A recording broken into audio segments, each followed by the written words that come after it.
The following is a special presentation of Tony Curry Radio.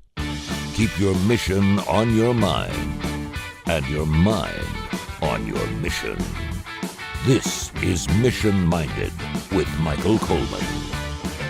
So excited to have my good friend Michael Coleman at the Heart of Alabama Food Bank. We do a show called Mission Minded. Keep your mind, your mission your mind. We do it every single week. It runs at least 5 times a week on Tony Curry Radio and wherever you get your favorite podcast. If you like a show about business, we talk about a lot of things that are going on now, topical things. We also sprinkle a little, let's say, ethical, cultural, biblical. I mean, it's a little bit of everything. If you know Michael's heart, you know my heart, you know exactly what I'm talking about. And so we talk about what's going on in the world of business. Then we get into BBB, Bite by Bite, which is a show that the specific is to, of course, Feeding America and the Heart of Alabama Food Bank. First of all, are you doing good? Everything? You sounded like hell last week, by the way. You sounded horrible. I'm so glad you feel you sound and look better. So I'm glad you're better. Yeah, I've started to get my strength back. I tell you, I'm at the point now where I don't even test. Is it flu? Is it COVID? I don't know. Is it a virus? Whatever. I just make it go away. It. Yeah. But I tell you, I don't know if it's because I'm getting older, but now when I have this, and I don't get sick very often, but when I do, it feels like it zaps me, and it takes me days to regain my strength. Mm-hmm. So I think that's just part of getting older. But yeah, I feel like I'm feeling better today than I have any day this week, and so I think that's I always say it's God's way of telling us to slow down a little bit.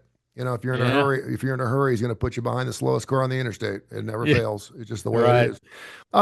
Something's been going on. Everyone's been talking about it, but I want to get your thoughts on it. I want to expand on it. Elon Musk sends out this email last weekend. Tell me 5 things you did last week.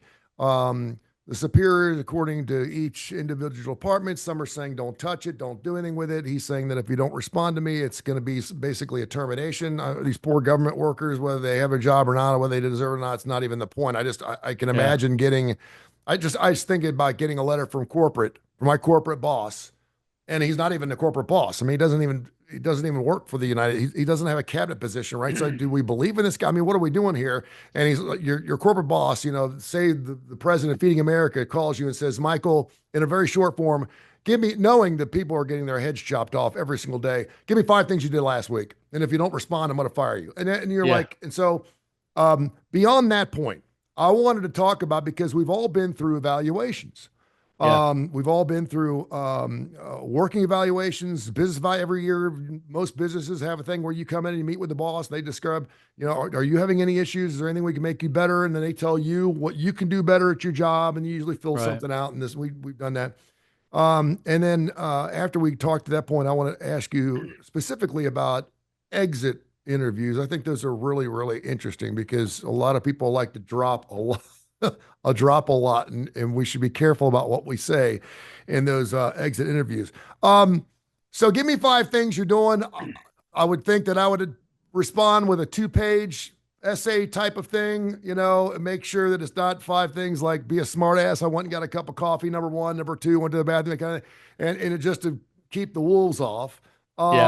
Is that, first of all, is that a proper way to initiate a boss employee type of relationship, to find out where you both are? Well, I'm going to tell you, I've seen people just panic over this, and it's unfair. And I actually saw somebody, it was from a site that was actually mocking this person, but there was a federal employee who got on CNN and said, I had to reply on Saturday. So I had to work on Saturday to send my 5 things, like she was outraged. And, I don't think this particular thing, it's couched that way, but I don't think any of this had anything to do with evaluations. Here's what's happening, I believe, is Elon Musk is trying to, as part of DOGE, is just trying to get his arms around the idea that 94% of federal employees don't come to work. Yeah. So we know that is the number, right? 94%. 6% are working in the office. And that it's not always been like that. Obviously, no. COVID had a big play in that. This has all been COVID related. Yeah. And look, this is not a statement about working from home. There's pros and cons to that. But I get when COVID, there was a lot of people back at that time who said, hey, why can't I work from home a couple of days? And you're like, well, this is back before we had Zoom, and we had Skype, but it just wasn't as ubiquitous as it is today. And so now it's no big deal if you need to get in touch with somebody. And there's all sorts of software that can actually monitor. So I can put something. If I was a company, I can actually put something on your computer at home, and to see if you say you want to work, and it will measure every keystroke that you have. So you can't say I filled out 50 forms. It's going to show exactly for every keystroke what you typed, where you were. There's a software, and this was 5 years ago, so I'm sure they're much more advanced than this. That takes a screenshot every 30 seconds. And you can set up whatever interval. It takes a screenshot and puts it up there, so you can go into a file and look at what every employee is looking at on their screen and what they're doing.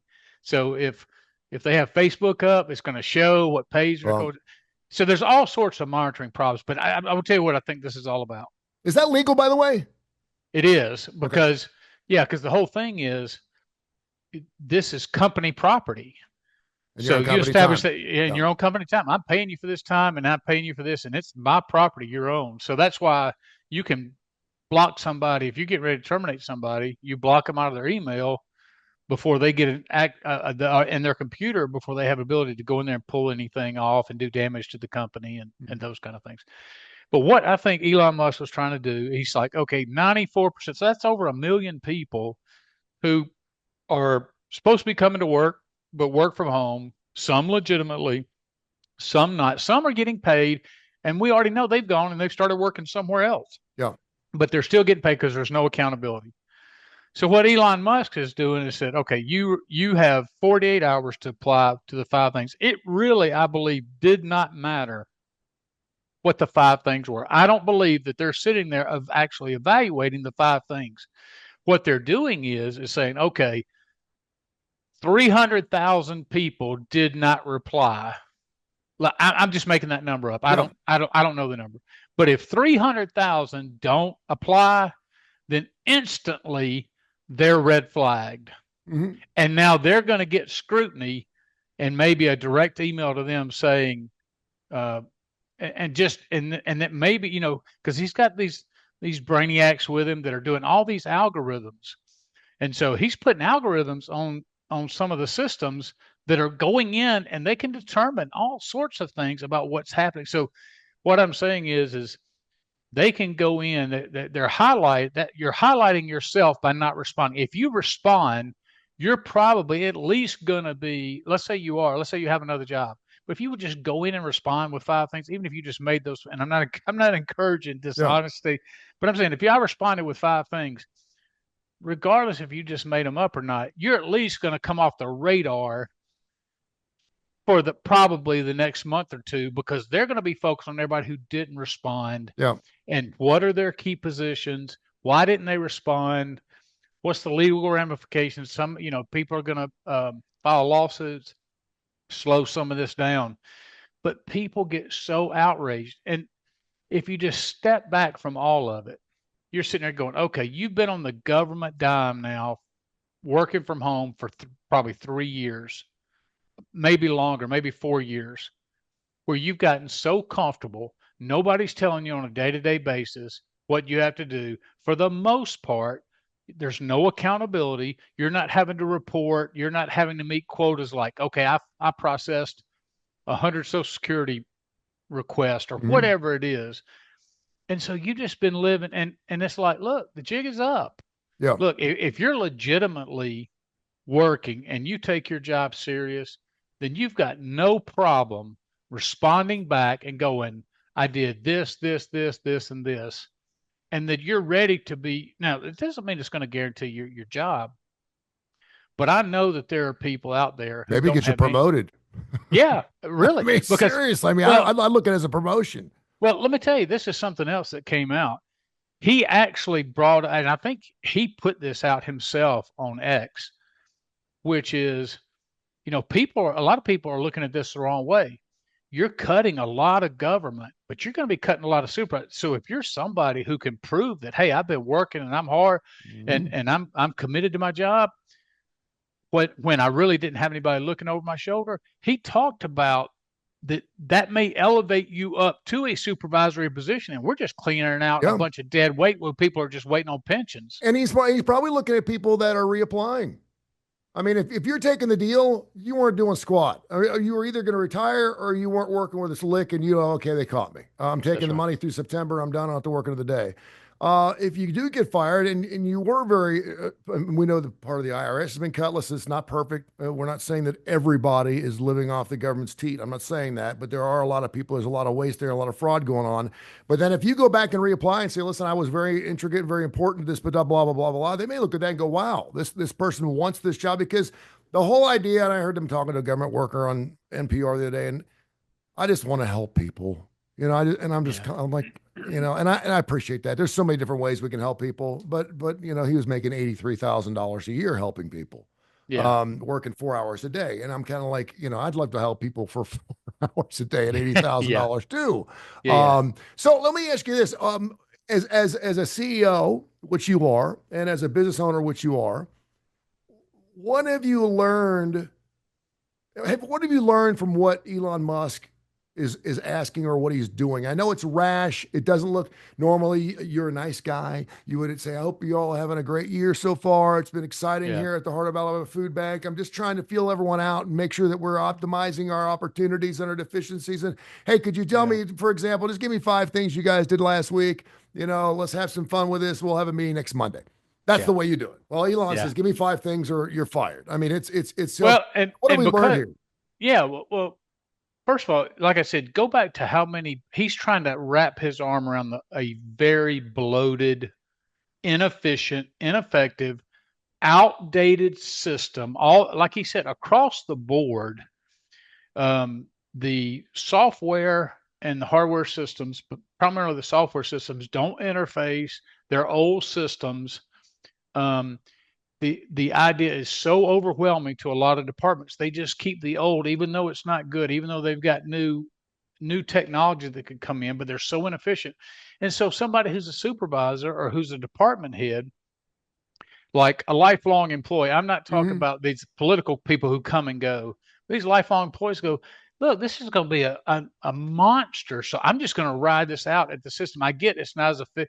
And so people just pass that along. And now you've just got so much inefficiency. So even if you had people who were motivated, okay, so that's people is one problem. The other problem is the systems are all bad. So he's trying to just, like I said, get his arm around how bad it is.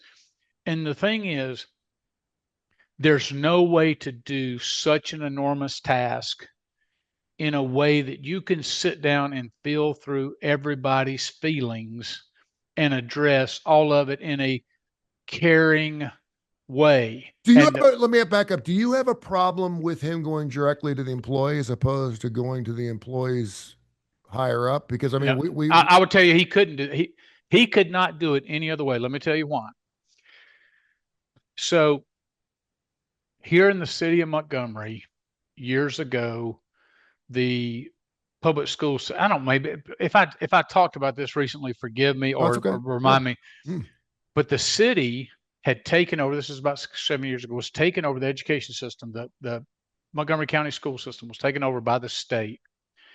And so they were coming in and they were all looking at, and they were trying to get an organizational chart for all employees in the county.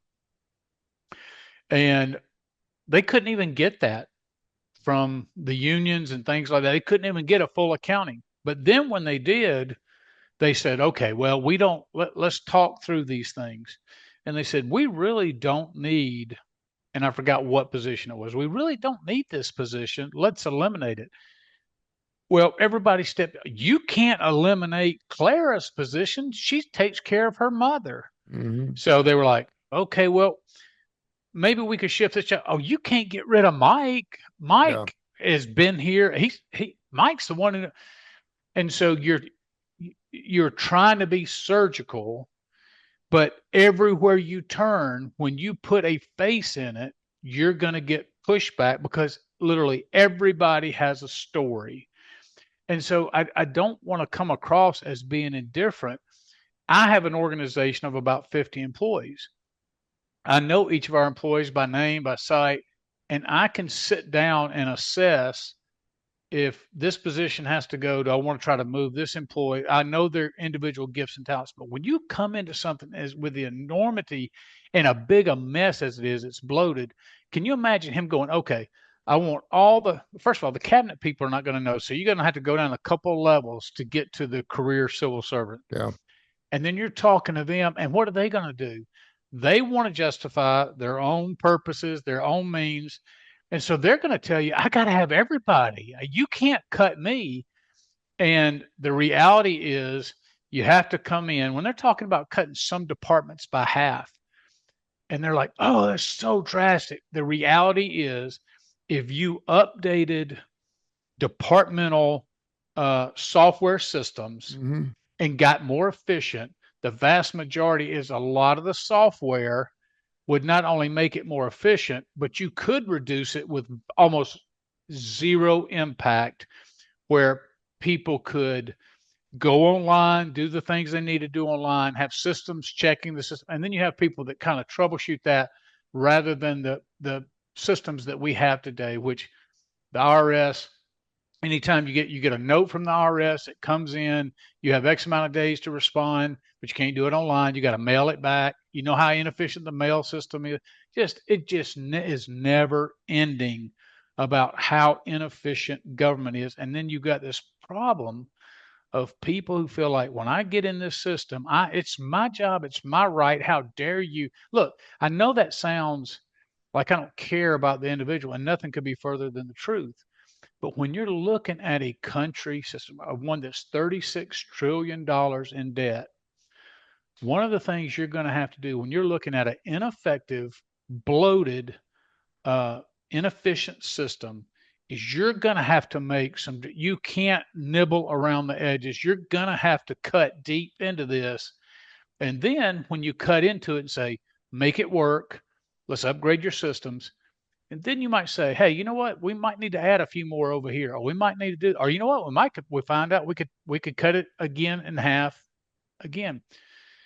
But some of the things that I think are going to have even a greater impact that will help identify some of this is getting people out of DC. One of the things that the FBI director did, he walked into the door and he directed 500 agents to be sent to Huntsville, Alabama, and relocating them. And what I've heard is that Trump ultimately wants to spread departments out across the country, which is absolutely no problem because our communication system is secure. You know, systems can talk once they get to that. So it's no problem. But we need to, that government is such an ecosystem where they all are in silos up there, just hearing that Washington speak. They pay enormous tax dollars for those. The Commerce Building, I saw on the news the other day, the Commerce Building itself, if you start on the outside and walk all the way around the Commerce Building, it's literally 1 mile around the entire building. And and then it's multiple floors. And then you're like, and 6% of their workforce is I mean, that building is almost empty. Yeah. So you just see so much waste. But what you also see is, and not to make this political, I don't think this is healthy if it was the opposite extreme. They look at some of these departments and what their voting records, what they revealed, and it's like 90-something% vote left. Yeah. And so yeah, Kip Kiefer, it's kind of an inbreeding and kind of. Well, yeah, well, Kip Kiefer, my political analyst, who does a couple shows here on Need to Know, and Kiefer and Curry mentioned that 92% of Washington D.C. people, or 92% of the people that work for the government, vote Democrat. And he said he's coming after everyone that voted against him. So I guess this is Washington D.C. is about as blue as it gets. So that's really interesting. It's funny because I followed both Kamala and Trump up to Election Day. I don't remember him saying, I knew he talked about draining the swamp and getting rid of excess and fat and bloat and block fat, but I don't remember ever saying, like, we're going to go department by department in the government, we're just going to chop it apart. And I don't know if he didn't say that by rule or by indentation. I'm not sure if he did that on purpose. because it is kind of scary to people. I mean, there's a lot of people right now going, "Thank God I don't work for the government." And I think there are people looking over their shelves. And I want to move on from this too because there's so much more I want to get into. But what would you learn from that as a boss? Is there anything? Because I'm sure, I'm positive that somewhere at some business, as not maybe even a joke, someone said, "Hey, listen, I saw this Elon Musk thing, and I'm interested. What did you do last week?" And sending off an email to, I mean, seriously, I'm sure it's happened at several Well, places, whether it's funny or not. Is that a well, good this idea? well, this wasn't prompt. Like I said, it's such a unique situation because it's such a large problem, Hmm. and it sounds so drastic from what people are used to. And it's like you hire people in these jobs, and they get one thing, and it becomes inefficient. But anyway, you just keep paying them. Because government never goes in and cuts. So this is so dramatic. People are like wigging out. And I get for the person it affects, it is a big deal. So I really don't want to minimize that. But how great would it be if we had to run the post office like a business? And Hmm. I'm not talking about being profit centered, but you know, the US Post Office gets worse and worse and worse every single year. And then you look at UPS and you look at FedEx, they pay great retirement, they great rates, but everything they do is trackable. You don't have the lost stuff like they have. So they use the latest technologies, they keep updated because they're competing against each other. And it's that competition and when you eliminate competition in the government, then you eliminate the incentive because they think my job's always going to be here. I'm safe as long as I don't go punch the boss or Yeah. grab the secretary's ass. I'm all right. I'm going to make it through there. And even then, Hmm. depending on who I know, I might get away with that kind of stuff. So I think bringing in governmental principles. And I've talked about this a lot about the nonprofit realm, is that I have to make a budget. I don't get to go beyond that budget. I'm accountable to my board. The employees are accountable to me. I have to run a department. I have to have a right culture. I have to work hard to take care of the employees, but to communicate and coach and all those kind of things.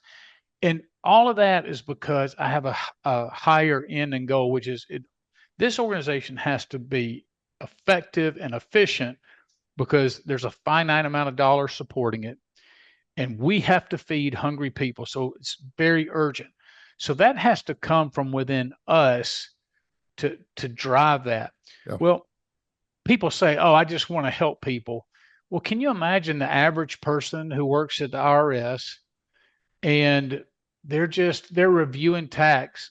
Do you think they come to work every day going, "You know what? I just want to help people. So No, I'm going to sit here yeah. and review 1040s all day long." Yeah, no, the majority of people aren't, and I know that and Trump's even said, be careful what you listen to because the media is eating us up, and they should. I mean, that's what the media does, right? We're looking for the good story. Did have an email from last week that I wanted to get to before we run out of time, but it was about exit interviews. Yeah. And evidently this guy, and I forget what his name was, and I've got the email around here somewhere. Anyway, he was asked.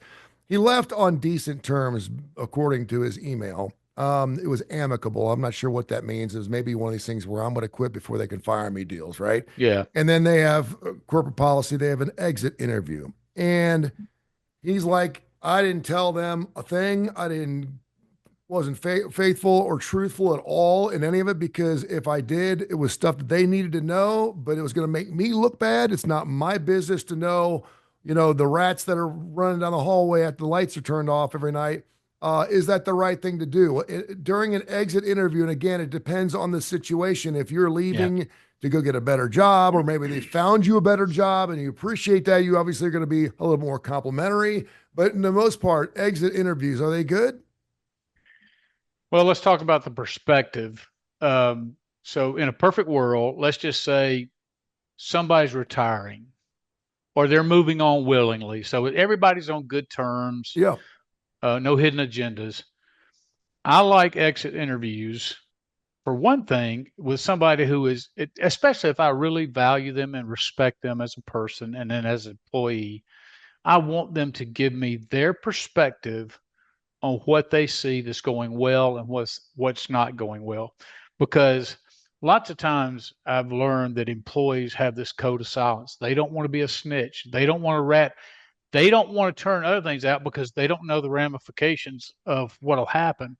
So they won't say anything. Well, there's this code of silence. But then when they're walking out the door, then they feel more free to go, well, you know what? This has kind of bothered me for a while, but this is happening over here in this department. So they can be very valuable. If you're a CEO who genuinely cares about that, but it's like anything else. It can be, okay, we are required to do an exit interview, and people, your HR or whatever, really just doesn't give a crap what you have to say. They're just going through the motions. Hey, I got to do it. Did you do it? Yes. Or did you analyze what he said? Did you really look at it? He or she said. But it can be very useful. Now, to the person who is leaving, you do have to be careful, because some people, when you leave, and from an employer standpoint, I'll just put this out there, you always want, unless it's a perfect situation, if somebody's leaving there and has any sort of ill will or any sort of animosity, or you have hard feelings towards an employee, you always want an employee to sign an NDA for legal reasons, because we are so litigious as a society. Well, most employees would say, why would I sign an NDA? What's my incentive? And so lots of times when I terminated somebody that was at a high level just a couple of weeks ago within the organization, but it was about the second week of the month. I paid them through the end of the month, and I carried an extra month of hospitalization on them.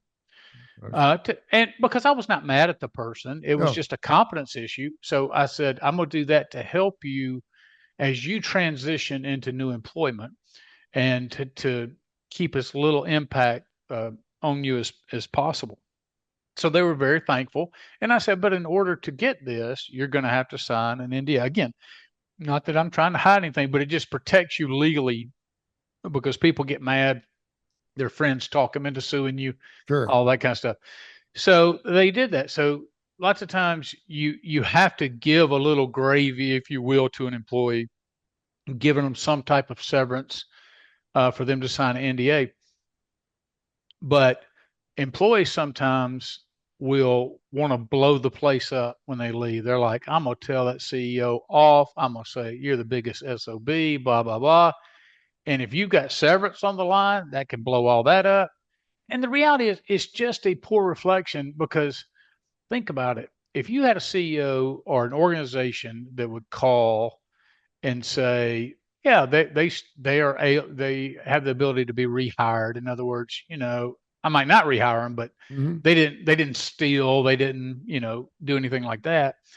Well, you leave a nasty, then you're never gonna. You're hurting yourself as needing a potential reference or any sort of favorable action. If you have to go back to that company and like, hey, I didn't get my W-2. Can you help me with another copy or whatever? You're gonna hear crickets. Yeah. So if you really and truly, I'm not talking about being petty, but if you really and truly care, and I've left organizations, I think back in the military when I've gone from organizations, you didn't really do exit interviews in the military, but I wanted them to know, look, I'm not mad about this, but I really want you to know that this is going on because I think it hurts other people. Yeah. So if you have that, I encourage you to share that, but do it in a way that comes across like, I'm trying to bring this to your attention to help your company be better. And then your words will go a lot further. If it comes across that you're being petty, or, hey, I'm just trying to stick a knife in my ex-supervisor or a coworker of mine, then they really don't have a lot of value. So bottom line is, you take it out, management's going to take it with a grain of salt. But if you really want to help a company, or just help, if nothing else, not help the company, but help the employees, your coworkers, your friends, to have a better workspace, give them helpful suggestions that can make it better. Keep those emails coming. info@TonyCurryRadio.net, info@TonyCurryRadio.net. Mission-minded on the same platform, of course, of radio stations and or a podcast. We got BBB, Bite by Bite coming up here next. Thank you, my friend. We'll do it again next week. All right, buddy.